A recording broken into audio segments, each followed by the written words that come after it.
All right. Good afternoon, everyone. My name is Matt Schwab, and I'm the Associate Director for International House and Special Programs here at Illinois State University. On behalf of the newly anointed Office of International Engagement, I would like to formally welcome you all to the final session of our Spring 2022 International Seminar Series titled ISU International Engagement. This series is one of many programs developed by our office to assist in comprehensive campus internationalization and emphasize the benefits of social, cultural, and linguistic knowledge beyond what is represented in our home countries. This semester, the series is focused on a wide variety of internationalization efforts taking place at ISU and around a campus. Whether you are joining us in person or via the simultaneous Zoom webinar stream, we are pleased to have you with us today. At the end of the presentation, all our guests will be able to participate in a question and answer session. If you are here in person, the Q&A will be presented by our graduate assistant who will pass a mic around the room. If you are online, please, throughout the course of the presentation, put your questions into our Q&A function, and we will save those to relay to our presenter after the presentation. Our series opened in January with Vice President for Academic Affairs and Provost, Dr. Aondover Tarhule, providing an overview of international engagement at ISU. We are very pleased to re-welcome Dr. Tarhule back to wrap up the series with his vision of the future of international engagement on our campus. Dr. Tarhule joined ISU in 2020. Before coming to ISU, Dr. Tarhule was Vice President and Dean of the Graduate School at Binghamton University in New York. He earned a master's degree and doctoral degree in geography from McMaster University in Hamilton, Ontario, Canada. Dr. Tarhule has received a postdoctoral fellowship from the Canadian Science and Advisory Council to conduct research at Queen's University in Kingston, Ontario, Canada. He earned an additional master's degree in environmental resources planning and a bachelor's degree in geography, both from the University of Jos, Plateau State, Nigeria. Dr. Tarhule's scientific research has been published in prestigious international journals, and he has been the principal investigator or co-principal investigator for grants totaling more than $5 million. He has served as an editor and guest editor for several prestigious journals, as well as holding leadership roles in many prominent national and international organizations, including as a consultant to the World Bank and a member of the executive committee of the Board on Oceans, Atmosphere, and Climate, Association of Public and Land Grant Universities. In addition to sharing his vision for ISU international engagement, Dr. Tarhule will be joined via Zoom by Dr. Roopa Rawjee, who was recently announced as the incoming Executive Director of International Engagement at ISU, effective July 1st, 2022. Dr. Rawjee will share her vision for ISU internationalization as well. Then they will both take questions from the audience. So without further ado, it is my distinguished pleasure to welcome Dr. Tarhule to the podium today.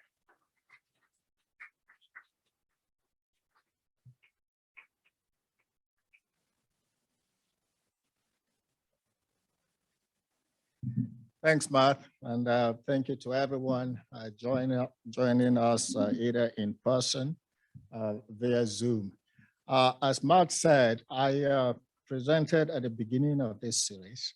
And so for some of you that listened to that presentation, you'll see some of the same themes reemerge. For others, hopefully I've been able to, I'd like to elaborate on a couple of things. But really, from my perspective, I think one of the things that would be most beneficial is to hear from all of you in terms of what you would like us to do, what you would like the direction of international programming at ISU to go now that you have heard this series. So thanks for being here. So this is one of the slides that I showed at the beginning of this series. I talked about what the different dimensions of internationalization could be. And here you see them on the board: recruitment, alumni engagement, work and study abroad, curriculum innovation or internationalization, and so on. The reason I bring this slide up is even though I worked independently from the organizers of this conference, we can see the range of topics that they have covered in this series They are almost exactly the same as the range of international dimensions that are listed in the previous slide. So I'm very impressed by how comprehensive the series was and the topics that they covered. In my mind, I think they are absolutely the exact types of topics that we should be looking at if we want to internationalize the campus. So I'm grateful for the organizers. I'd like to congratulate them and thank them for a job well done.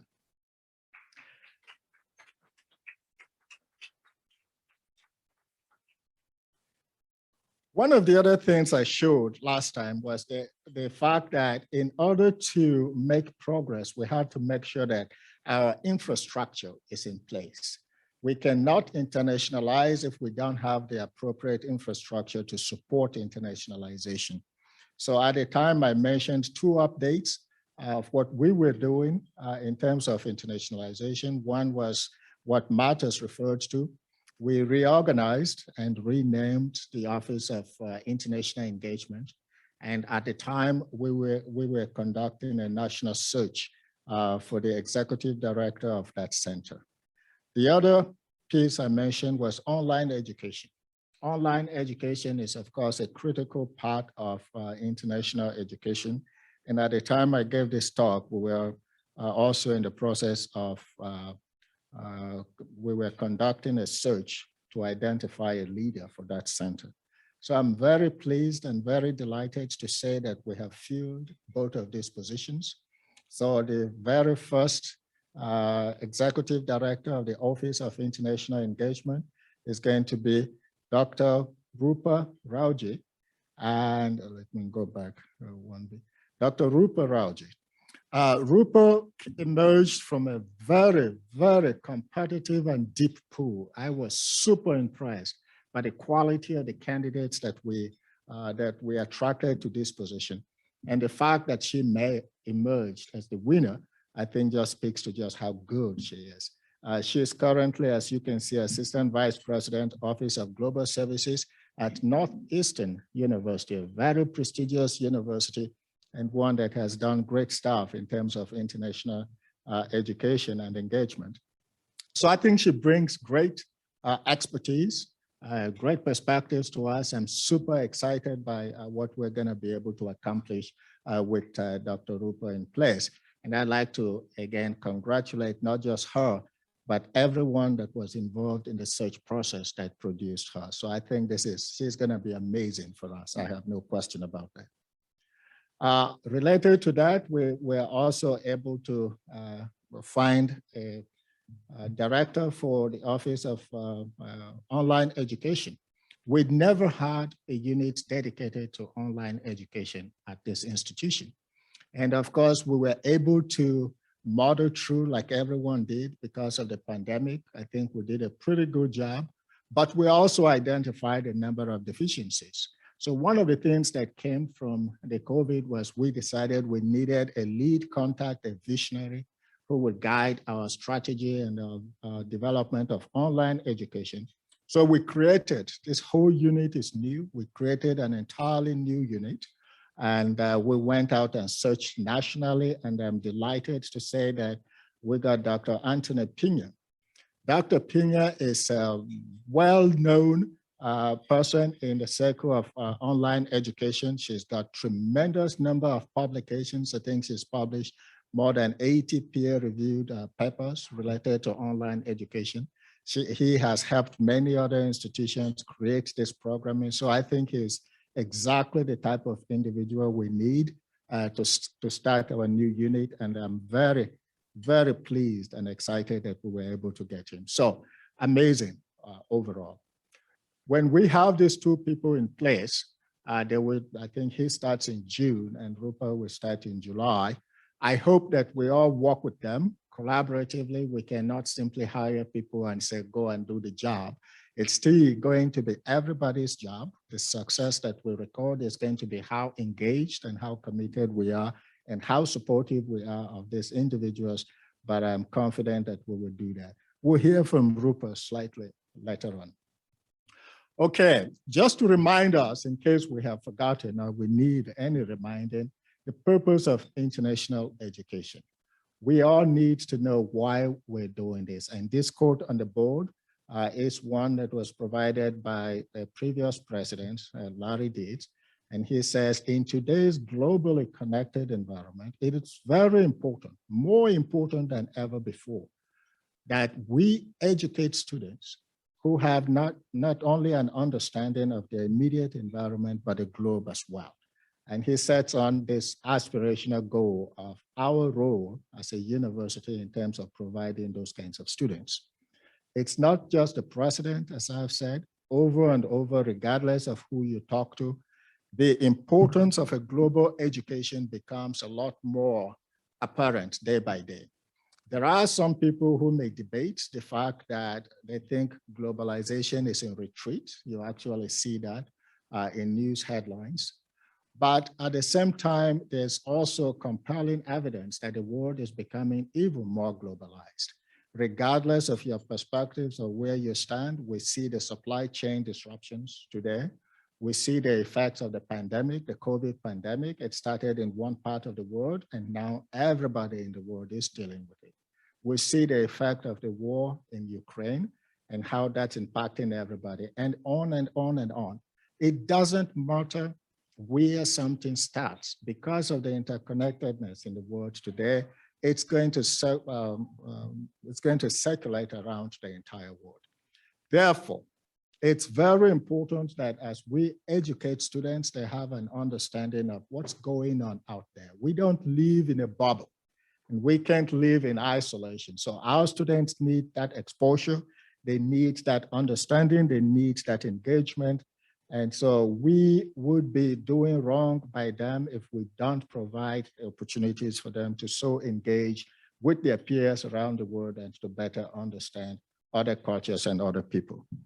And so last year, as we developed the online enrollment management plan for this university, you'll see that internationalization is a key part of our plan, notably in two areas. Arguably, you can say there are opportunities for internationalization in any one of these strategies or pillars that we have as an enrollment management plan, but in particular, looking at two areas. Development of new partnerships and new programs. I think it is extremely appropriate that we have today our visitors from Thailand, 17 of them. If you don't mind, can I ask our visitors from Thailand to interrupt their meal for a second and just stand up for 1 second? You mind?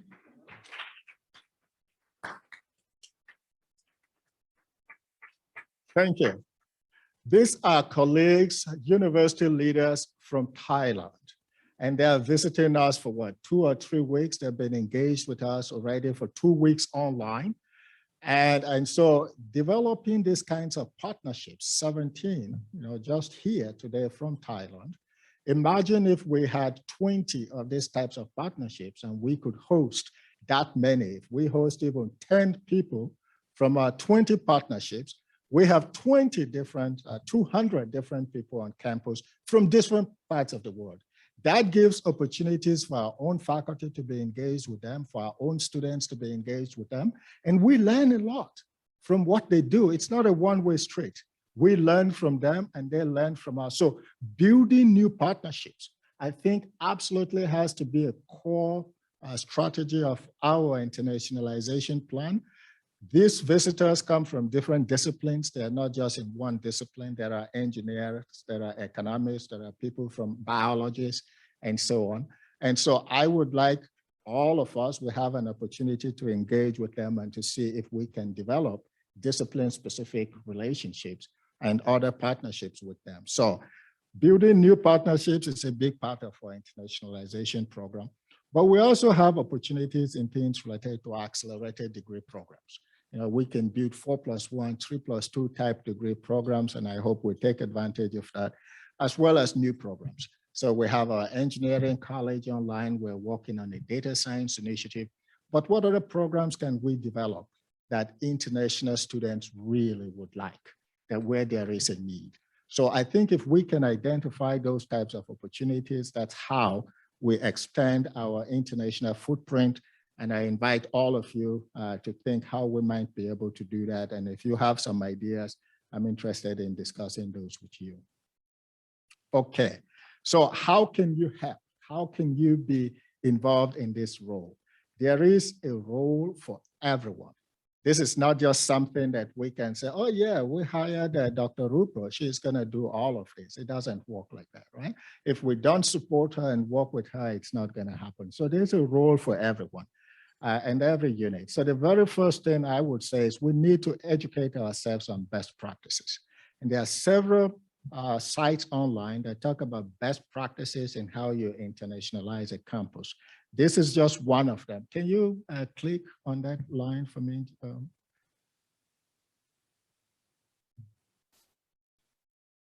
So if you go to this site, you can say, how do you internationalize a campus? Right? This is not just the processes, it deals with best practices. It talks about winners. So it has assembled many different ideas in many different areas. There are winners going back to, I think, 2012. So it's actually a competition. So these are very innovative programs. You can see here, Rice University of Brazil at Rice. They're focused on that. Lehigh University has this type of program, and on and on and on. The page goes on. It's very informative just to click on these ideas to see what are these other universities doing? How are they being successful? What can we do? So I invite you, when you have time, to check this website and others like it to see what other institutions are doing. How cool would it be if in the next 2 or 3 years, ISU were listed on this webpage as a winner because we've got a really innovative program in international education, right? So let's make that a challenge. I would like to see us on this webpage in the next few years. But that means we have to develop that idea. Can you go back to the presentation?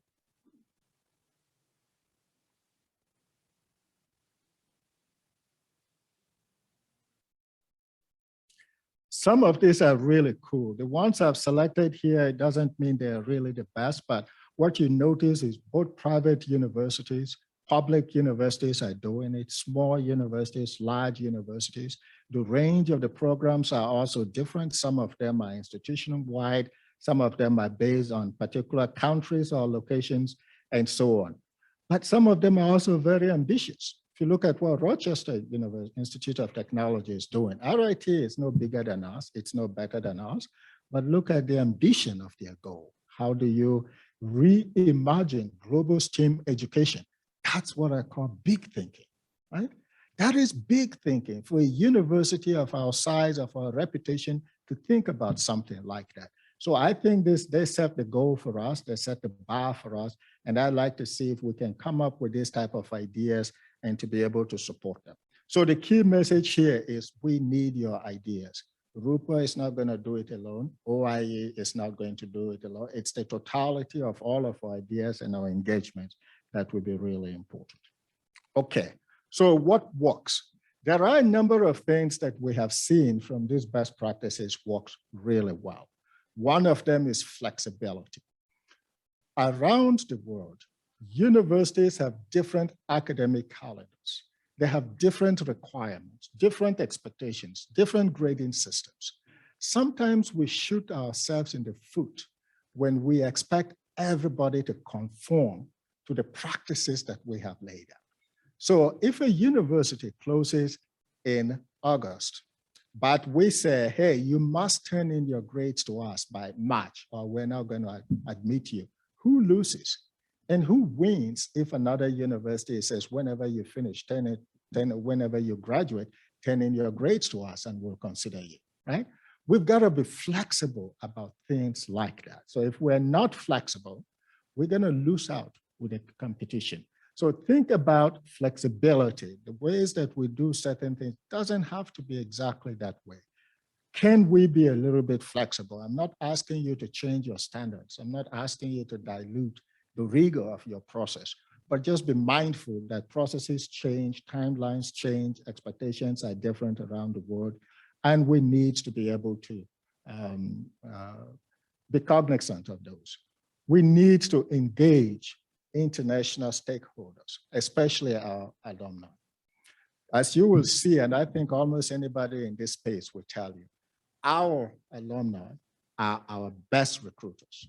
In many cases, you get a pipeline that is driven almost entirely by word of mouth. All of a sudden, you find that in a particular location, we have so many students coming from one specific geographic area because somebody came from that place, went back and said some good things about their experiences. When I was at Binghamton, I went to Kenya, to Kenyatta University, to try and develop a partnership with that university, between that university and Kenyatta. By the way, we developed that. We got the president of Kenyatta University to come to Binghamton to sign that partnership. But when I was in Nairobi, I was surprised to find that there were 7 people who were teaching at universities in Nairobi who had all obtained their PhDs in chemistry at Binghamton University. One town in Kenya had 7 people who had all obtained their PhDs in Binghamton. So we have partners, we have alumni in places like that, and we need to engage them. I know that from the group that came from Thailand, we have an alumnus. Maybe I will embarrass Juki. Juki, can you stand up? Juki got her PhD from us. Now she's back in Thailand, teaching and leading programs there. And it is through people like her that we make these engagements work. Imagine if our experience here had been terrible. And she said, no, I don't want anybody to go. We're never going to develop those partnerships. So it's very important that we build relationships and we leverage our partners around the world to extend our footprint. We have to diversify our communication systems. Everybody gets far too many emails, everybody. And there's so much of these emails that are automatically generated, they say almost exactly the same thing, they're interchangeable. And so when students are getting emails from a variety of schools, they're gonna pick the schools that are personalized for them, right? So as we try to reach out to students, we have to make sure that our messaging is personalized for them. It's directed at what they want. It's not just a generic email. We've got to optimize our websites. This is important for everybody because if you think about it, where do students learn about us? There are 4,000 universities just in the US. All of these universities are looking for international students. How do we stand out? How does somebody know about ISU? And then there are more universities in Canada, in Australia, in Germany, all doing the same thing. In China, all looking for international students. So we gotta be able to have a messaging that is clear, it's concise, it's easy to find, and it's directed at what the students are looking for. This is important for everybody, but it's even more important when we start looking for for graduate students, right? Graduate students don't pick schools in the same way as undergraduate students. In many ways, graduate students go to schools more like apprentices, right? They are not as concerned about the general programs in the university as they are about the research area of the faculty they want to work with. So if departments don't have the research focus of their faculty online, how are the students going to find you to apply to you? Right? You get an email from a student from, say, Indonesia or Ghana and say, I want to study, in my case, climate, and I've seen your paper, I'd like to come work with you. If you don't have your research areas online, the students will not find you. So sometimes doing things as little as making sure, A, your information is on the website. It is clear. If you've got graduate students from other countries, feature them on the website. Show what it is they're working on, have them talk about their stories. Now, when students see that information from other countries, they see that this is a welcoming, this is a supportive place, and they would like to be involved. So this is, again, another area where we can really do small things that are very helpful in a big way. We need to set clear and measurable goals, and then we need to be very intentional in terms of our programming. We have to be coherent, and we have to have a strategy that everybody understands and everyone is supportive of. So just some ideas of best practices related to recruitment. Recruitment is also one of the challenges that we face with recruitment is it's very easy to start stepping on each other's toes because we're all excited and we all want to be engaged. It's important to find out where you're going to be able to make the most impact. I have seen in some cases when I was dean of graduate school, departments would come to me and say, I want money to go to Chile to recruit students. And it's a department of, let's say, psychology. Well, I think about we send one recruiter to Chile to recruit psychology students. Now we may have 1,000 students there, some of whom may be interested in biology, and this person would say, no, I'm a psychologist. That's not very helpful. Everybody in international recruitment space understands this funnel, the graduate student or the student's recruitment funnel. The way it works is we've got to recognize that the first thing to do is to get our prospects. We have to identify all of the prospects who are interested in our school. When you go to recruitment fairs, and I've been to many of these, students don't come there trying to decide whether they want to read psychology or mathematics. They already know. If they don't know when they're there, you probably don't want them. So students come there, they're not going to change their minds between fine arts and engineering, right? So what they are interested in is, what does the school offer? What's your tuition? What's your financial aid? How secure is it, especially parents? Every parent will ask you about security, right? How secure is it? What's the cost of attendance? In other words, students are interested in general information about the institution. So when we go to recruitment in those big spaces, it's not the department-specific recruitment that matters. We need university-wide recruiters, people who can speak to the institution, speak to our support systems, and be able to answer any question about the institution, not pass them on to somebody else. And so we generate those leads. And when all those students are in a certain platform, in our case, Slate, that's where departments and colleges can be most effective.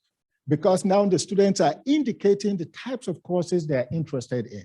Now the psychology department can access that database and engage with the students who have shown an interest in their areas. So you gotta be clear as to who is doing what for cost efficiency and to ensure that we're gonna be able to yield the most students. So this is all part of what goes into a strategy.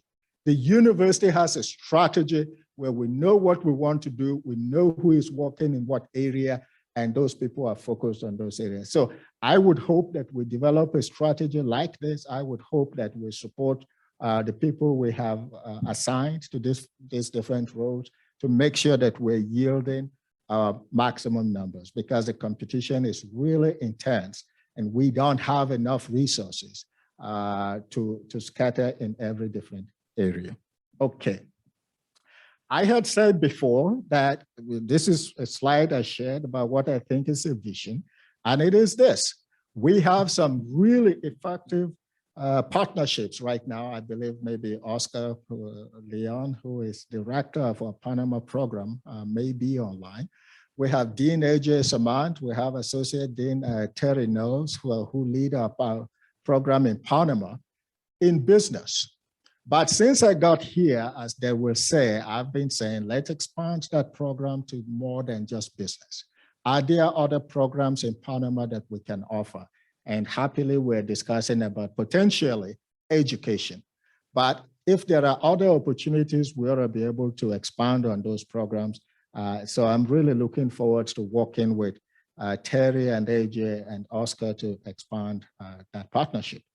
But beyond expanding that partnership, I think we should build similar programs in 3 to 5 different locations. And Dr. Kim and Mona are here. We've had a conversation. I said, why can't we have something like this in Morocco? Why can't we have a similar program like this in Vietnam or Thailand or Kenya? So the challenge for all of us is we've got one major partnership in Panama that is really effective. Why can't we use that as a template and build 4 or 5 such partnerships around the world? So as we have partners here from Thailand or people listening from other parts of the world, if you have strong networks and engagements, let's have a conversation about how we can support you to do that. More and more universities are actually setting up foreign branch campuses.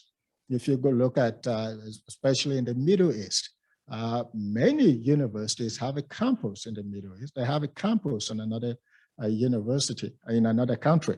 The reason for this is cost. An American education is one of the best educations you can get in the entire world by now, but it's expensive. And not everybody in the world can afford to come here and spend $25,000, $35,000 for a year. What if we had a campus in Southeast Asia?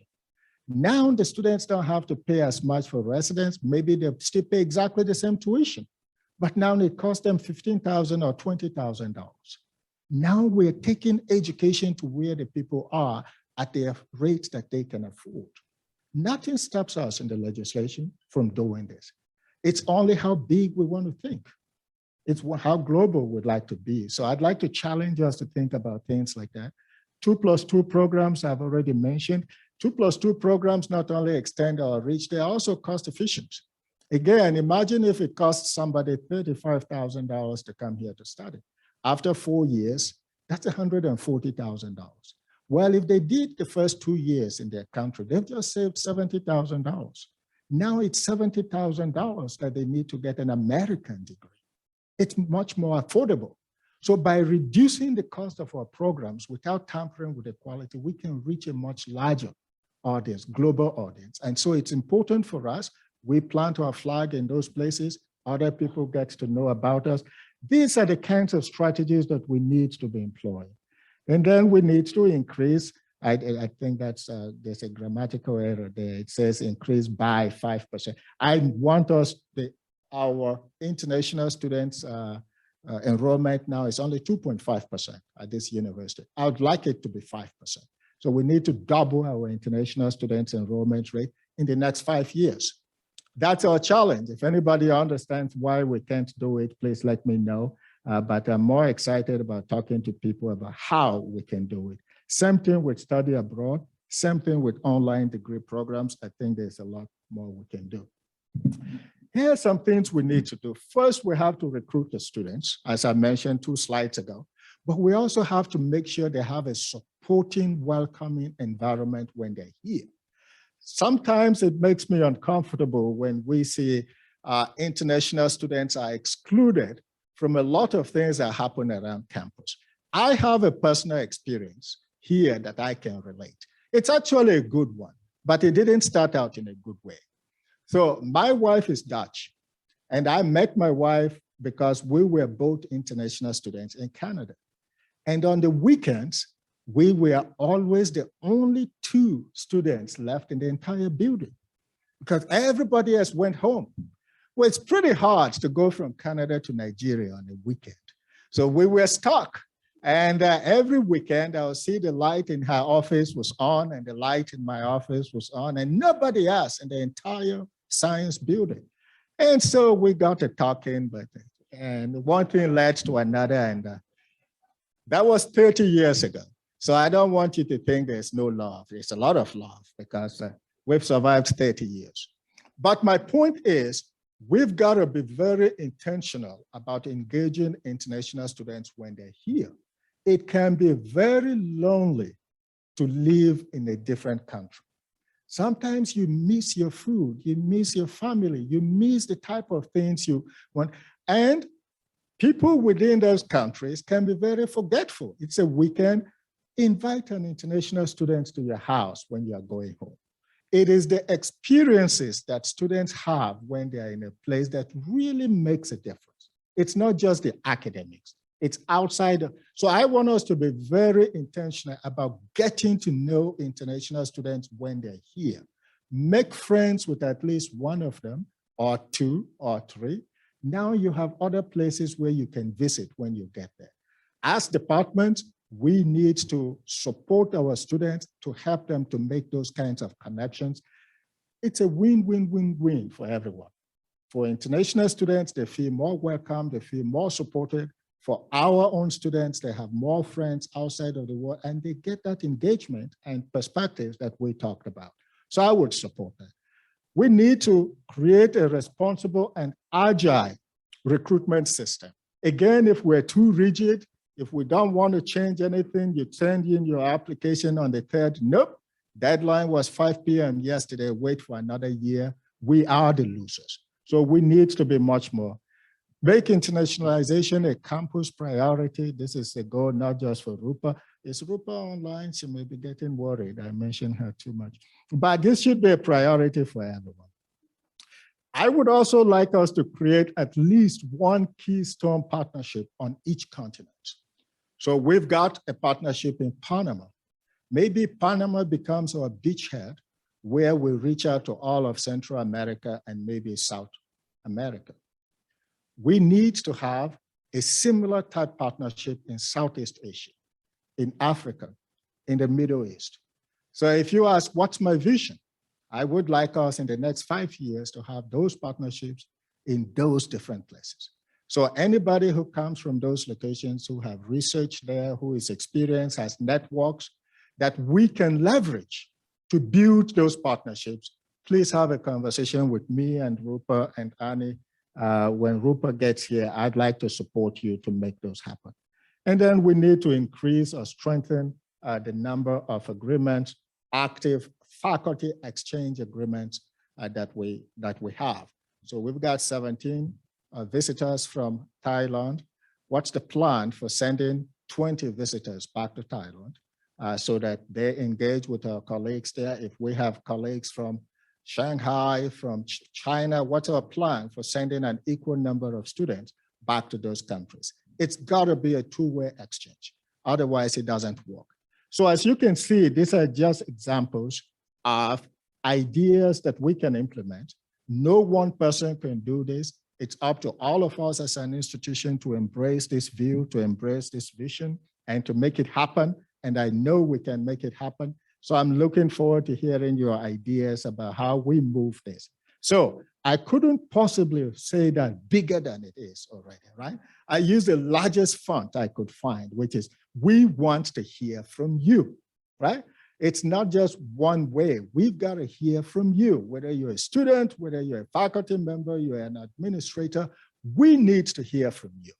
What are your networks? What are your connections? What are your ideas? What are your strategies?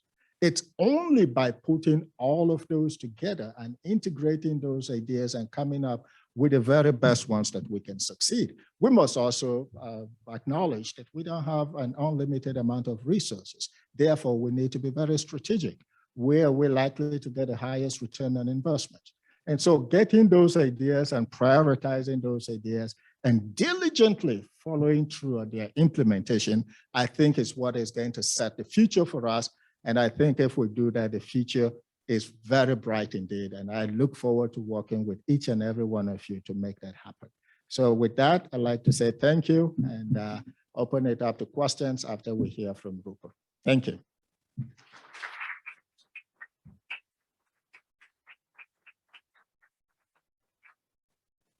Dr. Tarhule, thank you very much. You've got me fired up.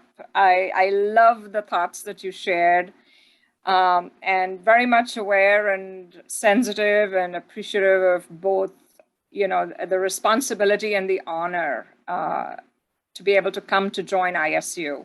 I saw a few friendly faces walking in as you all were approaching for lunch, so it was great to see them.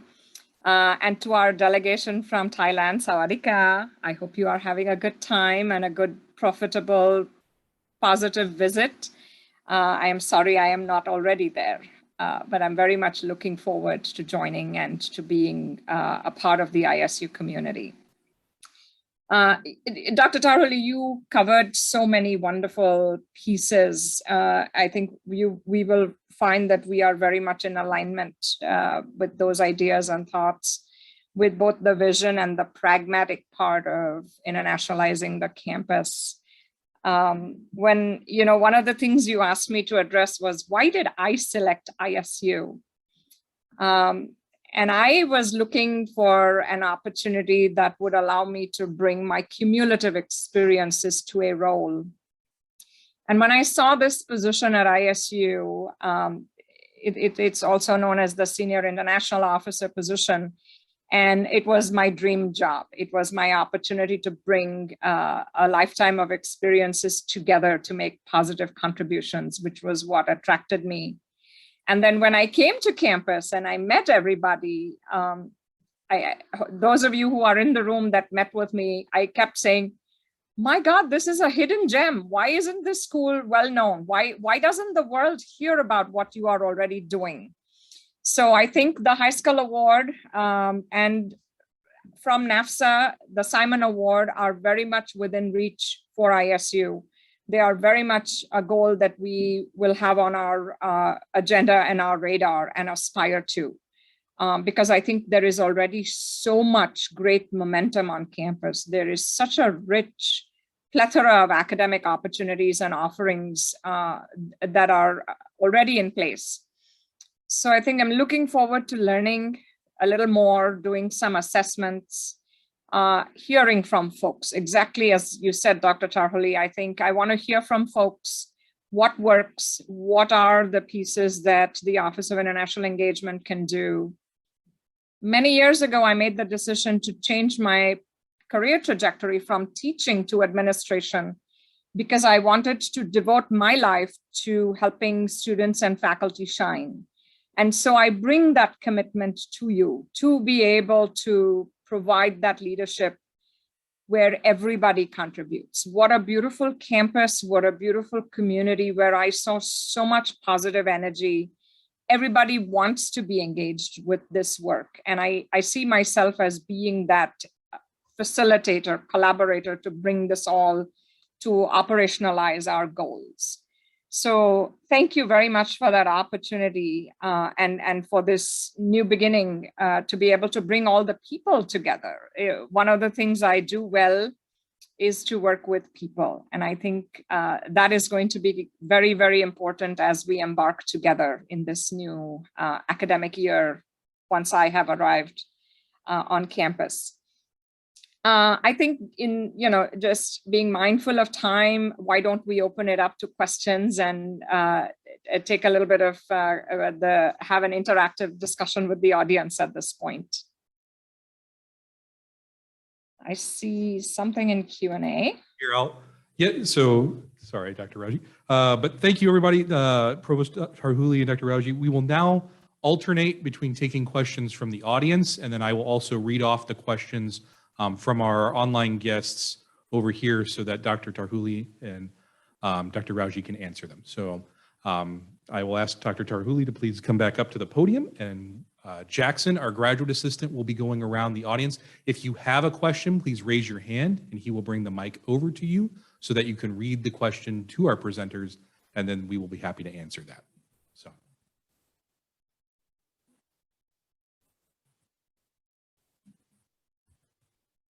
Thank you.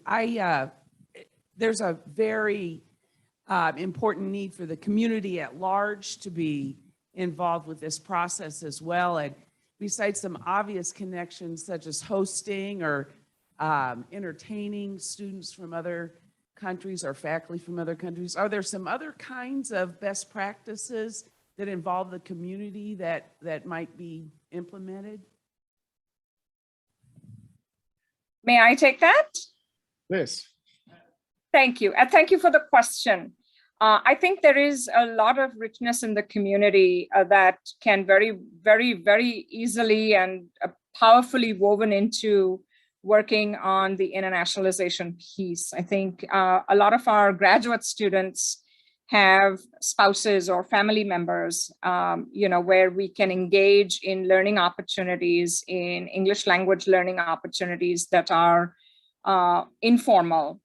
I think we have opportunities for the community to help with new student orientation. One of the things I did at one of my former institutions was build a week-long orientation prior to the start of the term so that students didn't just arrive and get that, deer in headlights feeling at having a one-day orientation right before they jumped into classes.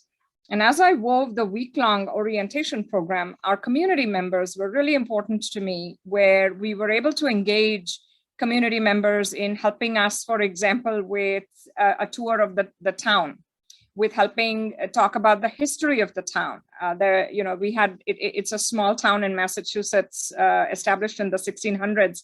And so our community members were great ambassadors to help our students sort of settle into that environment and that culture. So just some examples of what community members can be involved with. I think one of the things I also talked about when I interviewed was potentially having a common reading program.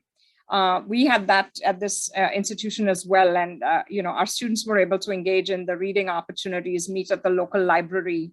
And we selected books. There was a committee that involved the community members, including campus members.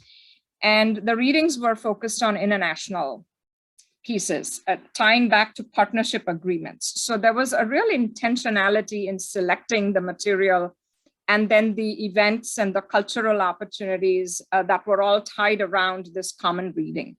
So just some examples of how we could include the community to really build a rich relationship. Okay. I would like to read a question from online from Oscar Leon, President of Quality Leadership University in Panama. Thank you to Dr. Tarhule and to the ISU for the support that you provide to ISU graduate academic programs in Panama. We are looking forward to your upcoming visit in May. We agree that that engagement is a key, and want to ask you for ISU, what international engagement may include. So just as a general descriptor, maybe to you, Provost Tarhule, but I know we've talked about engagement, but are there specific things, especially in regards to our relationship with Panama? So I forget when, November of last year, AJ and Terry and I went down to Panama. We ate too much coconut, and we ate too much of everything. Oscar was just an amazing host. So I'm looking back to going back to Panama next month to see Oscar. I think some of the engagements, in addition to the obvious ones that I have seen, the most effective types of engagements are programs where both partners are benefiting. So situations where we give back to the community. So one of the programs we were developing at Binghamton when I left was the partnerships in Nairobi that we mentioned. I went there with a professor who was a professor of system science, an absolutely amazing guy. And we stayed in traffic. I think it took us more than 1 hour to leave the airport because of traffic. And right there, he immediately developed a program on how you can improve traffic efficiency, traffic flow. And so that became a program where we were working with the ministry to identify planners in their area so we could talk about. So we're not just going there to yield students to get, it's not just about us. It's about how does that place benefit as well.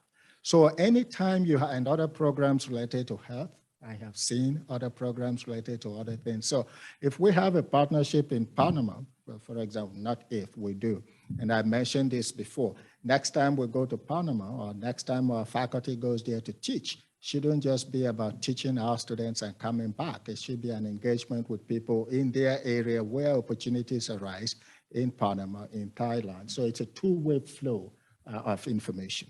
That's one that I can think of. Maybe if I spend longer, I will come up with some other examples, but two-way flow, making sure you are not just being exploitative, making sure that your partner is benefiting as much as you, teaching, collaborative research projects, writing joint grants, those types of areas are part of the engagements that I can think of.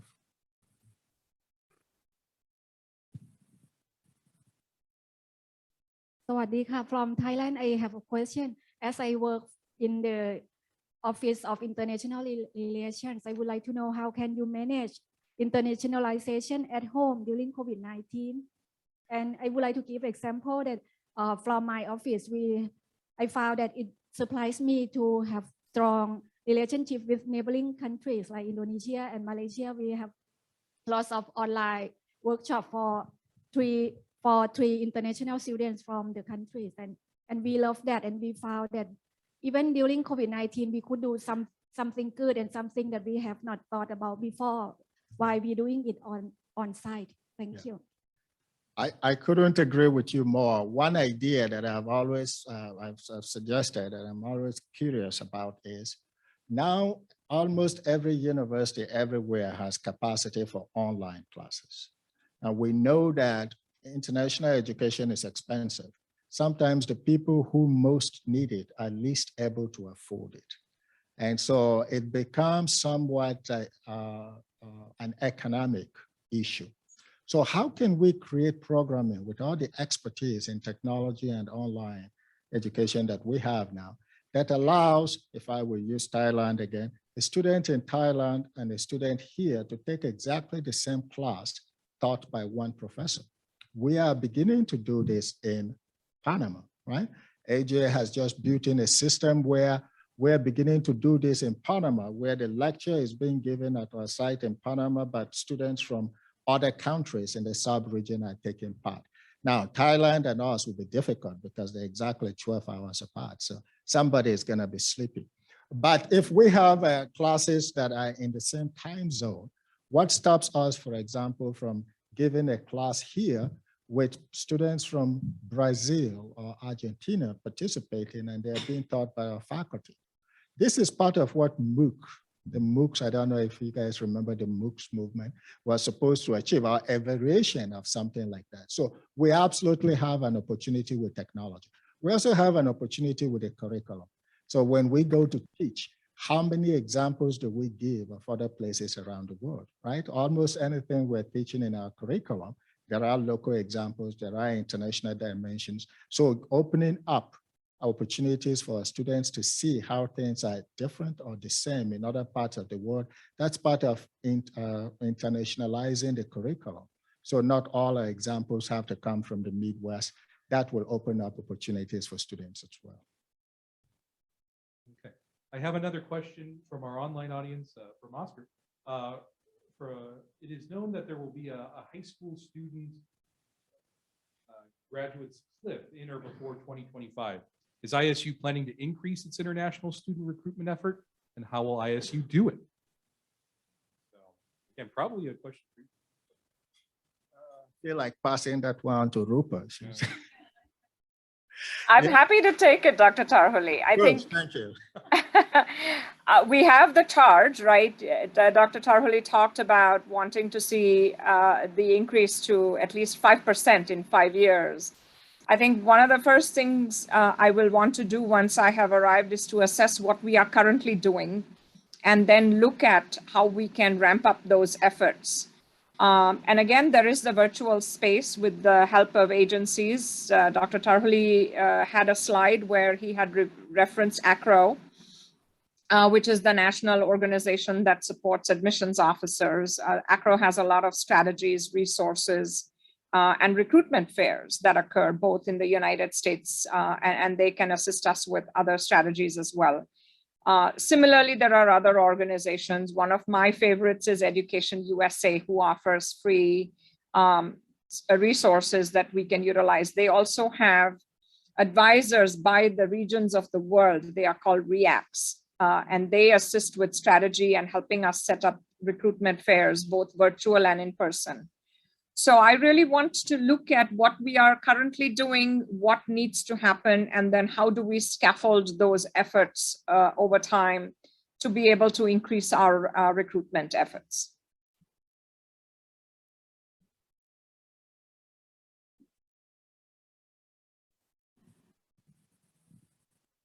I have a question for Dr. Tarhule. I'm student Chen and in economics. So a couple years ago, a Chinese school university approached us with 2+2 or maybe 3+1 math. May remember that. However, the challenge we had was not enough instructional capacity. So my question to you is, if in the future we plan to pursue such an arrangement, what support your office can provide for us, or in general for the campus? Very, very good question. So the organization, well, let me give a short answer. This new reorganized office, we are working on its budget. And I would like to work with Annie, Associate Provost, and Roopa when she comes here to put in place a new budget structure to ensure that we're able to do exactly what you have said, right? If we have those opportunities, but we're not able to take advantage of them, then it doesn't get us very far. So I'm very aware that money doesn't solve everything, but we always, we need money in some circumstances to make some programs work. We are committed to making those types of arrangements work. So if you can connect back to that institution, let's have a conversation and see if we can't make this happen. So we're still working through the details of the reorganization of the budget, but we want to make sure that OIE has the resources it needs to be successful. And you just kind of answered this question, so I'm going to try to paraphrase a little bit, but what additional plans may you have for expanding or adding to the Office of International Engagement to make sure that it is appropriately staffed to handle an increased international student population or increased international student needs and reporting requirements? Those are very good questions. So we had a partnership with INTU that was effective, was aimed not just at recruiting students, but providing them support services when they're here. We are renegotiating that partnership, which means we're going to be using INTU more as a third-party recruiter. But we are very aware that we need to be able to continue to provide those services to students while they're here. Having been an international student myself, I can tell you that it's really important to be able to support students in ways that if you are not a foreign student, you don't even know. If you're an American student, you have no idea what one needs to go through to get visa. The first international student I recruited, when he came, we didn't have accommodation for him. So I actually hosted him in my house, and for a whole week, he wouldn't eat catfish. And I come to find out he thought catfish was fish meant for cats, but they didn't have catfish in his country. But, those are the types of things that those types of cultural differences. So we need to be able to support students when they are here. But I think the first thing is really engagement and awareness and making sure that our name is known. As Roopa said, we're really a hidden gem. I think that once people hear about us and the services that we provide in our academics, they would like to come here. But after they get here, how do we support them? I think that's a good challenge to have, right? That's a really good challenge to have. I'd like to hear from students who are already here what it is they need. We have worked on something like this before. When I was at Binghamton, students came into JFK in New York City. You ever been to JFK, that's not the best introduction to America that we should have. So we always had a bus go down to pick our students from JFK. We would arrange for all of them to arrive at the same time. We'll send a bus to pick them. We will send people to welcome them. We created what was called a buddy system to make sure that every student, international students who gets an admission, also gets a letter from another international student here, welcoming them and telling them how they will support them to get housing when they get here. So when they come here, they've already been communicating with somebody. They already know where they're going to live. So there's a lot we can do. It's not all about money. There's a lot of best practices out there, and we're determined to implement as many of those as we can. Dr. Tarhule, may I add to what you just said? Thank you. You get it, right? I too am a former international student, and everything you are saying is resonating with me. I think something to let the colleagues here know is that I have previously worked in student affairs, academic affairs, and enrollment management. So again, I think, having brought that cumulative experience, understanding that need of the student and being prepared to help them meet needs that even they don't know the needs that they may have. And your commitment, right? The institutional commitment to offer this support to our students is so important. If you follow NAFSA, this month's edition is called India Rising. And they interviewed me to talk about best practices in supporting international students from India. And I bring a strong commitment to social justice and diversity as well as I do my work. So I will share the link in this chat here for folks to look at. But to know that I think when you have people who are both aware of and committed to doing the work, and then having institutional leadership that is so strongly passionate and committed is exactly what energizes people like me to do the work together. So I'm loving this conversation. Thank you.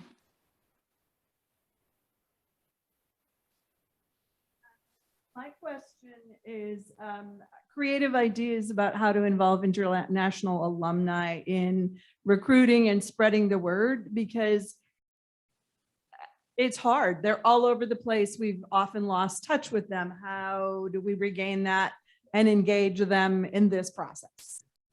Oh, you are absolutely right. As I said before, these are some of our best recruiters and our best resources.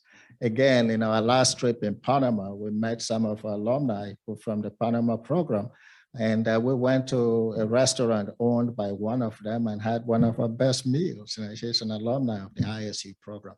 So some universities actually just have built international chapters of the alumni.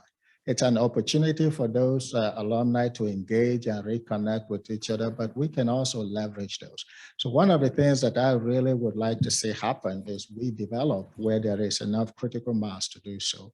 Those types of international chapters. ISU has more than 200,000, alumni.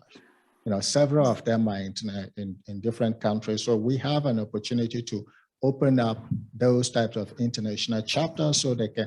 Our biggest problem is awareness. People don't know about us. Now, if people know about us, I have no doubt at all we'll rise to the top of their list. And so the more we can use opportunities like that and support them, I think the more we'll be able to leverage those. So I look forward to working with OIE to make sure that we start building those international alumni chapters.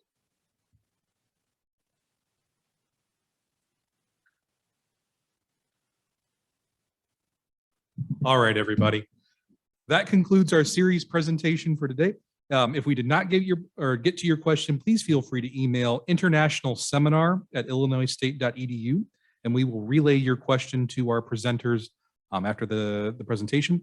Dr. Tarhule, Dr. Rawjee, we would sincerely appreciate your taking the time to be with us today to answer our questions and share your knowledge. We are incredibly honored and happy to have you here. Dr. Rawjee, very happy to welcome you to our institution. So very excited for what the future holds for international engagement at ISU. We would also like to thank all of you who were able to join us today, either in person or online, to support this series. We are proud to continue to offer this series to the ISU and Bloomington Normal community and provide information on issues that impact all of us across the globe. We hope that you will join us next semester as we hope to resume kind of our in-person online hybrid format that we are testing out today. We would also like to thank the Office of Sustainability for helping us in our goal to make this a zero waste event. And I personally would like to recognize 3 staff members who helped with this series as part of this again being our last series event this semester. So Grace Brown, if you would stand really quickly, I would like to recognize Grace. Grace manages all of our finances for series events. She does an amazing job in helping us make sure that we're able logistically to put on these events. I would also like to recognize our graduate assistant, Jackson, who has been running around with the microphone. Jackson has been doing a lot this semester to, again, help out in organization of these and make sure that the details for our presenters and everything is handled. Finally, I would like to recognize Linda Bolivar, who is over in the back of the room. We would not have been able to do these events this semester without Linda's coordination, and I am always very, very thankful of everything that she's been able to do. Linda, you are amazing. Thank you so much. So again, thank you all for being here with us today. We're very excited to continue this series into next year.